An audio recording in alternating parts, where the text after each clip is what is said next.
You mentioned in one of your last talks that petroleum wasn't what we thought it was, that it wasn't a fossil fuel, that it didn't come from fossil animals. Yeah. Is it just a mineral? Is it a mineral like any other mineral? Is that how it, what would you say?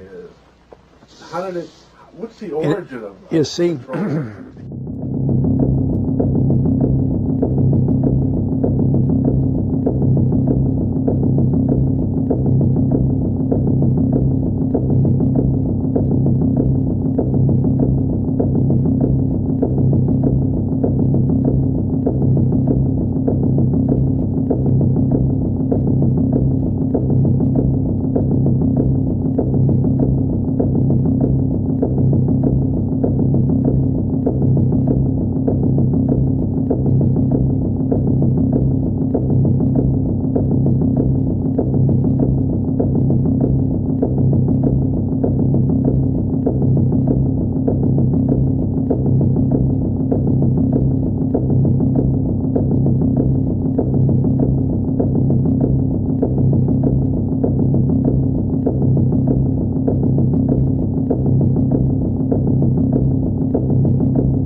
When they first found petroleum, because they were beginning to make motors and needed on axles of wheels on railroad trains and all that sort of thing, and remember trains started in the beginning of the 19th century, then oil went from just a lubricant to a fuel, and it made it valuable.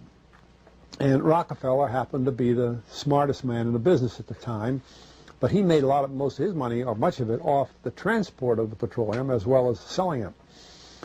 But one thing they realized was, because oil is putting a price on oil is like putting a price on a pail of water. You know, no initial cost. It's in the ground, and in those days they were, some of it, almost what you'd call surface mining the oil. They didn't go down deep.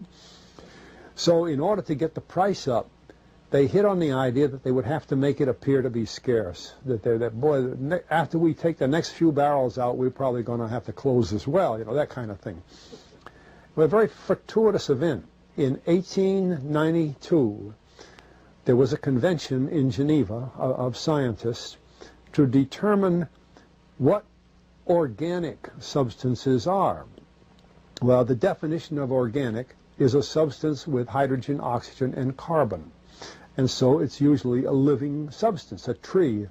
You analyze a dead tree, hydrogen, carbon, and oxygen, and grass and so on, living things.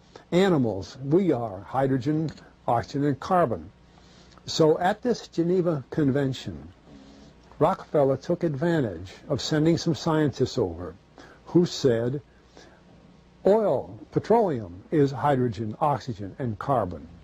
Therefore, it must be derived from the spoiling, the rotting of formerly living matter. And playing the game properly, when this scientific convention was over, they defined oil as the residue from formerly living matter.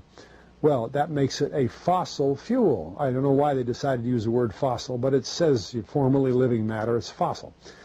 Well, of course, today, and another thing we should know is that there has never been a fossil, a real fossil, found below 16,000 feet. And you can't argue at 16,000 as a level line, because someplace the ground sinks and so on. But 16 is what the scientists say, 16,000. We mine oil, or we drill for oil, at 30,000, 33,000, 28,000 every day of the week. So right there we rule it out that it isn't fossil fuel. It's called fossil fuel for the minds of the public to feel that it is an asset that is running out, being depleted. We talk about depletion allowance, which is a lot of, you know. And actually, if you know the world's oil supply, you know that it is not going to run out for an awfully long time. It is the second most prevalent liquid on Earth. And we haven't begun to dig. Well, with all that background, you see, the people in charge of the petroleum business, for perfectly reasonable business things, just like any other man in a business, wants to keep his price as high as he can get away with. And the way to do is just say, well, there's no more. The last barrel is going to cost $1,000, and then it's all done. And they preach that stuff. What bothers me is that in geology books, it's in there. The geologists say it's a fossil fuel. They've been bought. I mean, I went to a 4-year federal staff energy seminar run by the government of the United States during the so-called energy crisis. I was the participant that represented the railroad industry. The airline industry was there. Every AA, administrative assistant of senators and congressmen, was there. The CIA was there, the Defense Department was there, the State Department was there. Sometimes sitting right in front of me in the row would be Henry Kissinger with his friend, the head of Department of Defense. That's too bad, I can't put the names with them. But anyway, people like that, top men in the government, sitting there listening to the Federal Staff Energy Seminar.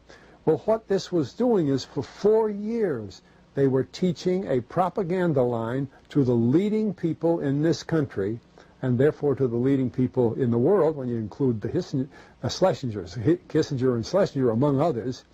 And the object of it was, as Kissinger used in his own terms when it was time for him to speak, to create a world price for oil.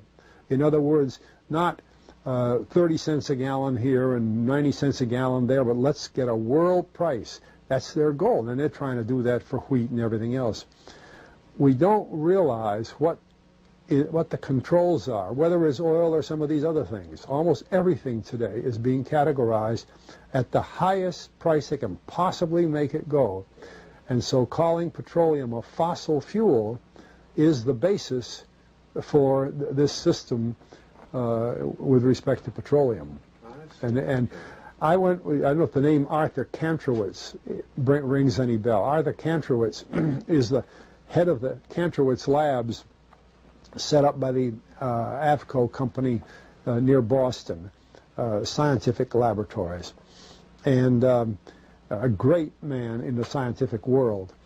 And Kantrowitz and I were sitting at a table at this seminar once, and the table happened to be all young college grad, PhD geologists.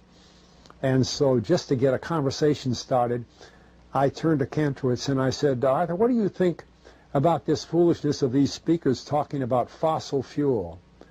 And it was kind of put up. He started laughing. He said, you know, that gets me. He says, I don't have a geology degree, but he had 1,000 other degrees. And he said, I don't understand. He said, you'd think that these heads, these other fellows at the table, we did it on purpose, start listening, you know.